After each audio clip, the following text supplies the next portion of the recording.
7 world-class award-winning plugins used by countless professional engineers in post, broadcast, music, and even live sound.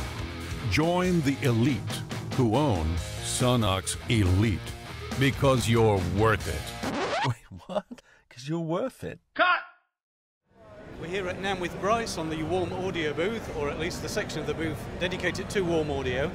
Now, one of these units we've already looked at in the February issue of Sound on Sound, but there are a couple more we haven't seen. The most impressive looking is the ToneBeast, which I believe is a very flexible mic pre. Yeah. So you've got switchable everything. Can you talk us through what you can vary inside here? Sure. So this is a fairly straightforward 312 design with Cinemag transformers. A lot of the value, I guess, or excitement about it is the low cost, $449.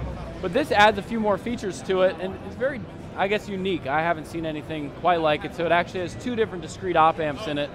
The same op amp that you find in the WA12 and another one, a 2520 based, and then also 2 different Cinemag transformers. So that's kind of one of the more exciting parts about it. You can switch back and forth between 2 transformers, switch back and forth between 2 op amps, and then there's other features too. So you've got an output attenuator, LED, things that don't come on the standard WA12. I think that's much of the basis of it. No wall wart, it is IEC, fully rackable, and it is just going to go for $150 more, so $599 would be the price. Well, I can understand that transformers make quite a big difference to the sound, but how much difference does changing the op amp make? Very similar to what the transformers do. So yeah. And there's some different style of transistors used in the different op amps to try to push that even further, make them sound even more different. So is that down to their saturation characteristics? Exactly right, yeah. So when you're using them within their linear range, they probably sound quite similar, and then they sound more different as you push them? I would say that's true, yeah. The 2520 is using transistors that are more fast acting.